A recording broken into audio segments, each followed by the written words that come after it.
मेरी जान मेरा कश्मीर, दिल में है बस ये तस्वीर। मेरी जान मेरा कश्मीर, दिल में है बस ये तस्वीर। दिल के घाव की मरहम तू वादी है रूहानी। प्यार मोहब्बत के जागे नूरशी से नूरानी। मेरी जान मेरा कश्मीर, दिल में है बस ये तस्वीर।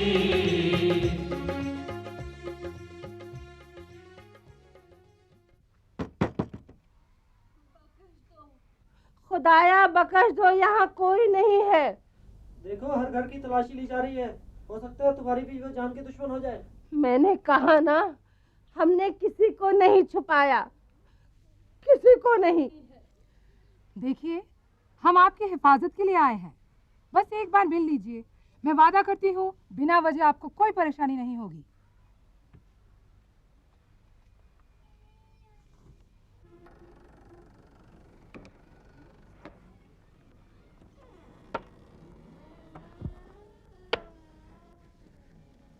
अरे तू तो जनाना है, ये मर्दाना लिबास।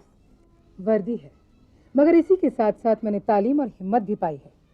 तभी तो देखिए ना, ये रिवॉल्वर लेकर चलती हूँ। हटा हटा इसे। अरे इसी ने तो हमारी इस वादी का सारा अमन लूटा है। हटा हटा इसे। इसीलिए तो हम यहाँ आए हैं खाला, ताकि आपकी जान और माल दोनों की हिफाजत कर सकें। अगर आप मदद करें तो। हम गुर्बत के मारों से मदद मांगती है बेटी। आप तो जानती हैं खाला, दहशतगर्द घरों में औरतों और बच्चों की आड़ में छुप जाते हैं। कुछ लोग डर के मारे और कुछ लोग बहकावे में आकर उन्हें छुपा भी लेते हैं। तो फिर हम उन तक पहुंचे कैसे? आज आज ले ले तलाशी। चलो। तुझसे मिलकर दिल को बड़ा सुकून मिला है बेटी। कयामत तक की दहशत का खौफ मैं देख चुकी हूँ। ये रोज रोज की तलाशी, ये बंदूक की गोलियों के साए में जीना, ये दहशतगर्दी, ये मुझे डराती नहीं है बेटा, थका देती। मैं थक चुकी हूँ। अब तो दिल करता है कि इस वादी की खुली हवा में सांस ले सकूं। हमारी भी तो यही कोशिश है खाला, मगर दुश्मन मुल्क ये नहीं चाहता कि यहाँ अमन और चैन हो। तभी कभी मजहब, कभी कौम की दुहाई देकर दहशत फैलाता है। जानती हूँ, सब जानती हूँ। इन बूढ़ी आंखों ने बहुत कुछ देखा है बच्ची।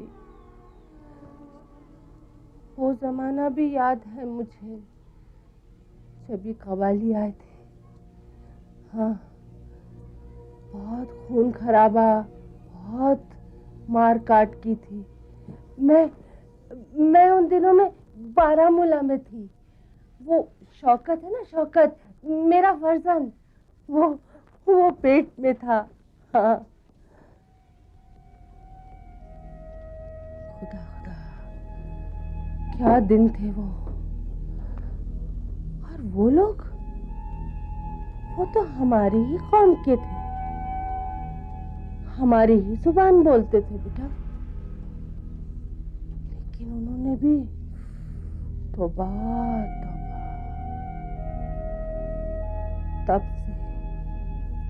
तब से ही ये दुश्मन मुल्क हमारे पीछे पड़ा है। हाँ, तब से।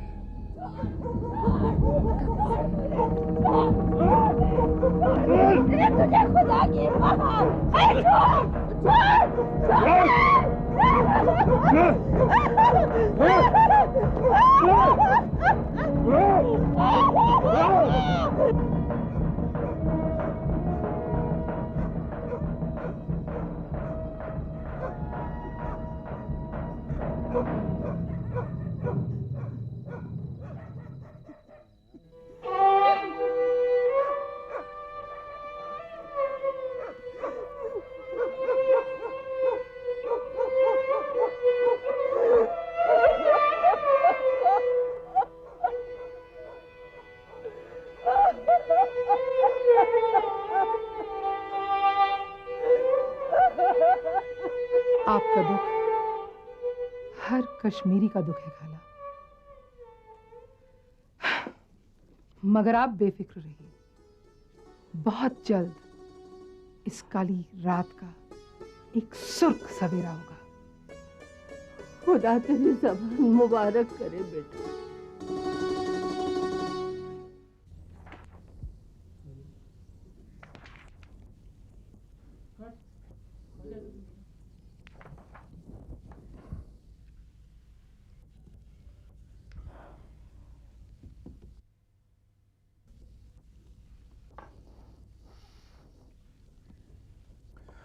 बेटो वो जो तुमने सीक्रेट्स मूवमेंट शुरू की थी वो कामयाब तो हो रही है ना? कौन सी? मुश्ताक को लेकर? हाँ हाँ, वही जिसकी जिम्मेदारी लेकर तुमने नौकरी में इतना बड़ा रिस्क लिया था। आपको तो पता ही है उसी के इंफॉर्मेशन से हमें कितने बड़े बड़े ऑपरेशंस में सफलता मिली है। हाँ, शायद मेरा अंदाजा ही गलत था। लेकिन एक बात बताओ, वो मौत के मुंह में बैठा है वहां, और तुम तो जानती हो कि इन दहशतगर्दों का इतना बड़ा नेटवर्क है, और आज नहीं तो कल मुश्ताक की असलियत का उन्हें पता चल ही जाएगा। और उसके बाद? यही बात तो मैं भी सोच रही हूँ। उसे इस चंगुल में भेज तो दिया, मगर अब बाहर भी निकालना है। सरहद के पार भी गए हुए उसे काफी अर्सा हो गया और कोई उसकी इंफॉर्मेशन भी नहीं। इसी बात से तो मैं भी परेशान हूँ। वहां से इंफॉर्मेशन भेजना मुश्किल तो होगा यकीनन, लेकिन उसे गए हुए भी कम से कम मेरे ख्याल में 6 महीने तो हो ही गए होंगे। हाँ दादा, और ऑफिस के कुछ सीनियर्स जिन्हें इस ऑपरेशन के बारे में जानकारी है, अब कभी ना कभी ताने मारने लगे हैं। नहीं बेटे, हर नए काम की शुरुआत में सबसे पहले अपने नजदीक के आदमियों का ही विरोध सहन करना पड़ता है। अच्छा एक बात बताओ,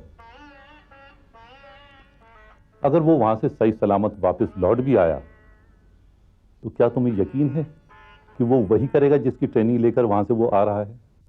नहीं दादा, आपको तो पता ही है फौज और सीआरपीएफ के रिक्रूटमेंट में एक प्रोविजन है।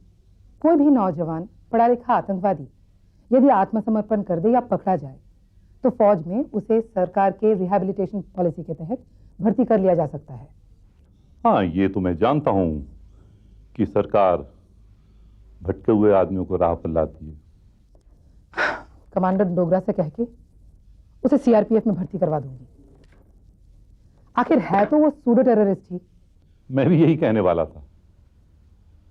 जब मैं फौज में था तो मेरा एक ड्राइवर था शौकत, मैंने उसे एनकाउंटर में पकड़ा था, और शायद वो यहीं अनंतनाग में ही पोस्टेड है। हाँ, ऐसे ही ट्रेनिंग देकर रिहैबिलिटेट करने के तो सरकार के कितने ही स्कीम्स हैं।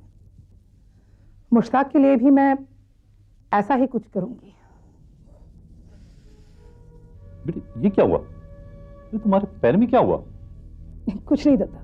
मुझे बताया क्यों नहीं पहले भी तुमने? घरों की तलाशियों पे जब गई थी, एक छोटे से जीने से पैर लग गया था। घर में घुसने की जगह भी तो नहीं थी। बेटी जरा अपना ख्याल रखा करो। अरे किसी कांस्टेबल को ही भेज दिया होता। नहीं दादा, जो बात मेरे जाने से होती है वो और किसी के जाने से नहीं होती। मैं अपनी बढ़ाई नहीं कर रही हूँ, इट्स अ फैक्ट। आज जब उस खाला ने मेरे सर पर हाथ रखा तो मुझे ऐसा लगा जैसे मेरा होना सार्थक हो गया हो। दादा, मैं मानती हूँ कि हम सबकी जिम्मेदारी है कि कश्मीर से टेररिज्म को निकालकर हर खाला, हर बाशिंदे को ये यकीन दिला दें कि कबायलियों का वो दौर खत्म हो चुका है। कश्मीर में वो अब हर हाल में महफूज है। ऐसा ही होगा बेटे।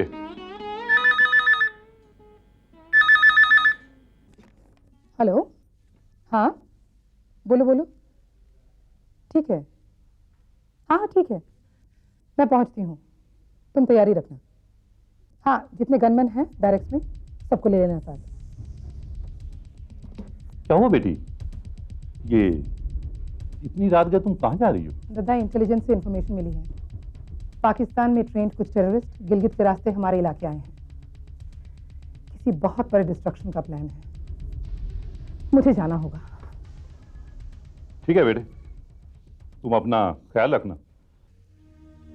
ये खबर मुझे मुश्ताक ने क्यों दी? क्या इन टेररिस्ट्स ने वो भी?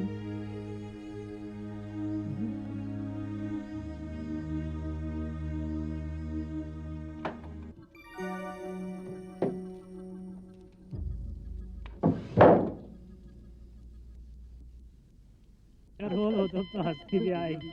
अरे आवाज कहाँ से आ रही भाई? सिग्नल सेंटर की होगी, छोड़ यार तू, छोड़ ना ना, कुछ चुप। तो ना कुछ तो लग रहा है। ऐसे आती रहती है।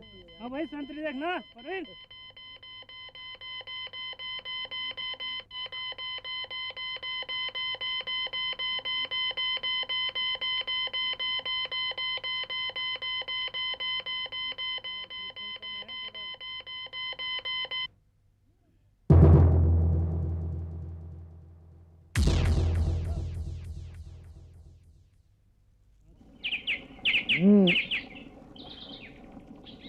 पीछे पहाड़ियों में कल रात जोर कुछ हुआ।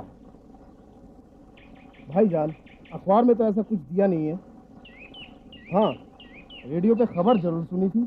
कौन सा रेडियो, इधर वाला या उधर वाला? भाईजान, मैं तो दोनों रेडियो सुनता हूँ। हाँ, उधर वाले का विश्वास नहीं है मुझे। कोई दम है इस खबर में? मामला गंभीर जरूर है। रात भर जीपों की आवाजें आती रहीं। अब पता नहीं 5 मरे या 7। अरे 5 मरे हो या 7, अच्छा ही है।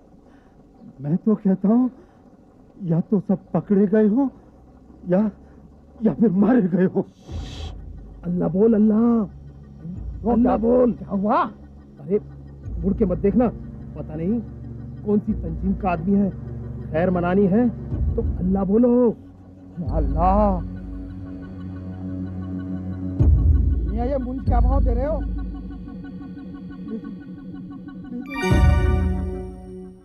खैर मनाओ, खैर।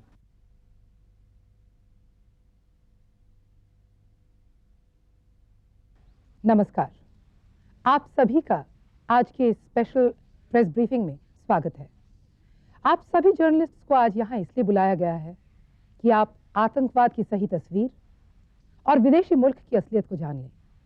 हाँ, उम्मीद है कि आप सभी बगैर किसी डर या दबाव के इस घटना का ब्यौरा आम जनता तक पहुंचाएंगे।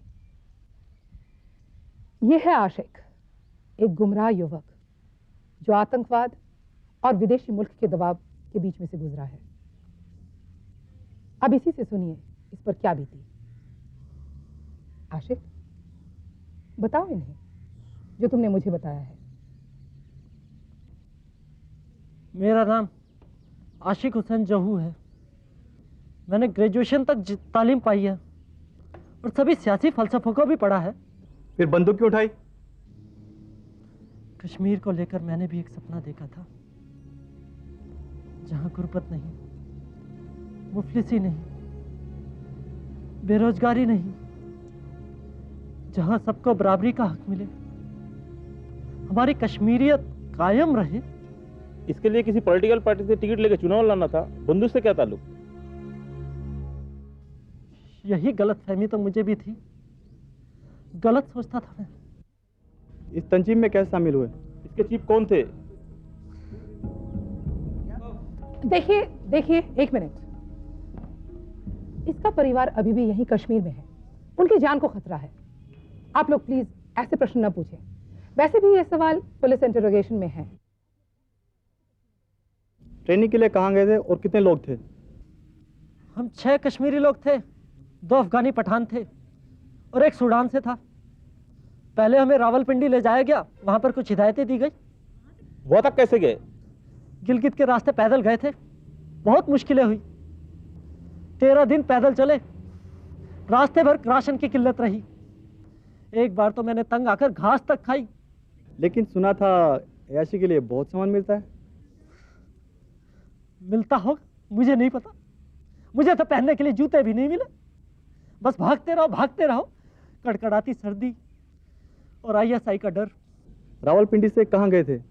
कुछ दिनों बाद 56 किलोमीटर दूर जाबरी कैंप ले जाया गया। वहां पर इस्लामी जिहाद को लेकर लेक्चरबाजी हुई और फिर बाद में वाकी टाकी, वायरलेस और हथियारों से वाकिफ कराया गया। हथियार के अलावा शबाब और शराब का भी इंतजाम होता था। यही सोचकर तो मुझे धक्का लगा था। एक तरफ इस्लामी जिहाद की बातें और दूसरी तरफ शराब और शबाब को लेकर गंदी गंदी बातें हर दम। पता नहीं ये कौन सी जिहाद थी। ये जिहाद नहीं थी, बिल्कुल नहीं। तुम्हें लगता है कि कश्मीर पाकिस्तान के साथ ज्यादा महफूज रहेगा, ज्यादा खुशहाल रहेगा? जितना मैंने देखा है तो कहूंगा नहीं। क्यों? वह भी जमहूरियत है। हाँ है, बिल्कुल है। कश्मीर के जितने हिस्से पर पाकिस्तान का कब्जा है वहां की हालत बहुत बुरी है। हर तरफ अफगानी पठानों को बसाया हुआ है और जो बाकी जगह है वहां पर पाकिस्तानी फौज ने घेर रखी है। कश्मीरियों का तो वहां पर जीना हराम है। पता नहीं कैसे जी रहे हैं वहां के कश्मीरी लोग। जब तुम सहमत नहीं थे तो किस तरह से भाग निकलते? कोशिश की थी, पकड़ा गया, सजा मिली। खुर्रम को तो मार ही डाला। बहुत बेरहम है वो लोग। मुझे मरने से बहुत डर लगता है।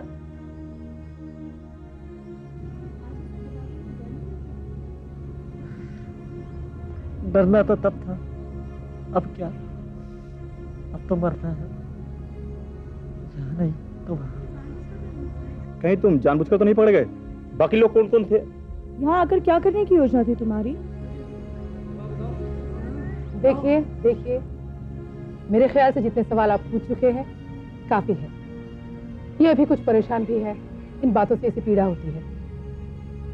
आज का प्रेस कॉन्फ्रेंस यही खत्म करते हैं। धन्यवाद।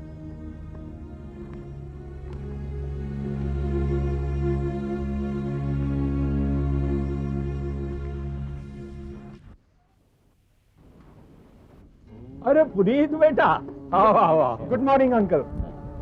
नहीं, नमस्कार मायरा। हाँ, ये हुई ना अपनी वाली बात। बेटा पुनीत, बरसात में भीग गए होगे। लो गरम गरम चाय पियो।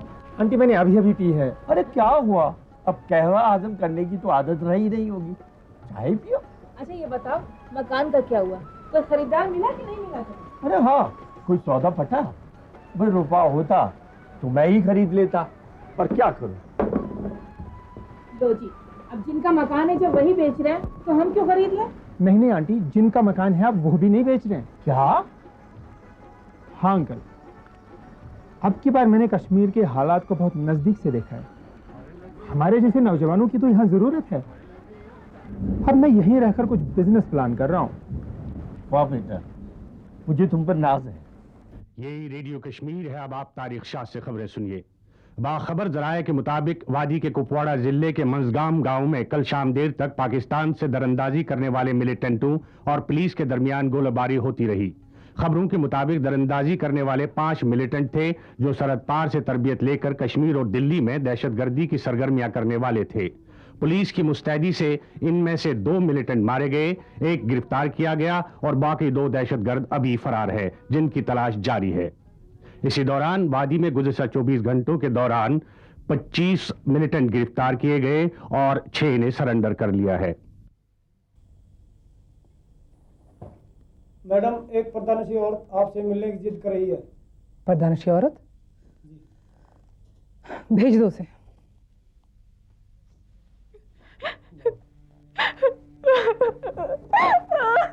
अरे अरे, क्या कर रही हो? कौन हो तुम?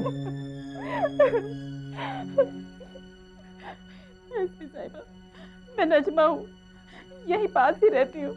हाँ बताओ क्या बात है?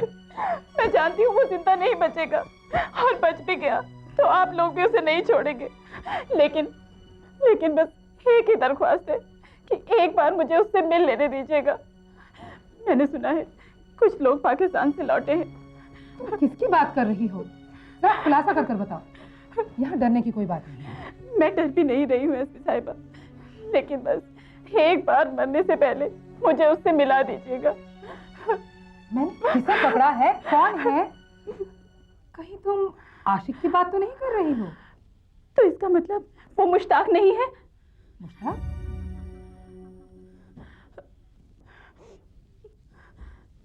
तुम मुश्ताक को कैसे जानती हो? जी, वो मेरा मंगेतर है। मुझसे कहकर गया था पाकिस्तान जा रहा हूँ, जल्दी ही लौट आऊंगा और उसके लौटने पर हमारा निकाह होगा। लेकिन अभी तक वो नहीं लौटा है।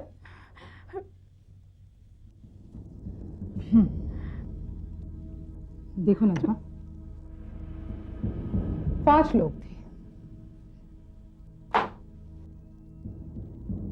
जो मरा वो मुश्ताक नहीं, मैंने शिनाख्त की थी।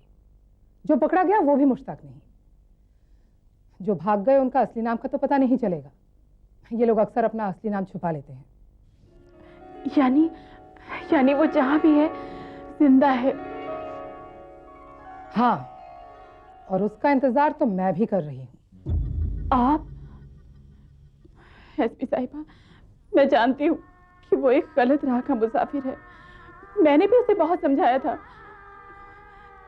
आप तो खुद एक औरत हैं और औरत के दिल का दर्द अच्छी तरह से समझती हैं। मारने से पहले बस एक बार मुझे उससे जरूर मिला दीजिएगा, एक बार। नजमा, संभालो अपने आप को। तुम एक मासूम औरत हो। आओ बैठो, आओ। यदि अपने तक ही रख सको तो एक बात बताओ। जी। मुश्ताक सचमुच का दहशतगर्द नहीं है, वो हमारा मददगार है। पुलिस की मदद की है उसने। सुल्तान नाम के किसी लिस्टेड दहशतगर्द ने उसके अब्बू को गोलियों से भून दिया था। उसी का बदला लेने वो पुलिस को बताकर एक तंजीम में शामिल हुआ।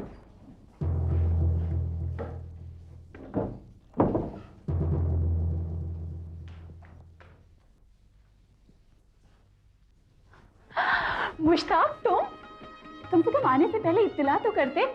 हर पल को खतरा था, कैसे करता। अभी अभी बड़ी मुश्किल से यहाँ तक पहुँच पाया हूँ। दुश्मन की फौजें हमारे पीछे सूंघती फिर रही है। दुश्मन की फौजें? हाँ नजमा। तो अब तो तुम यहीं रहोगे ना?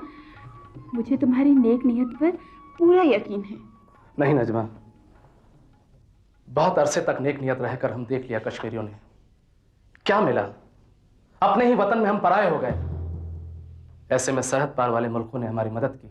मुश्ताक, ये सब तुम क्या कह रहे हो? बिल्कुल ठीक कह रहा हूं।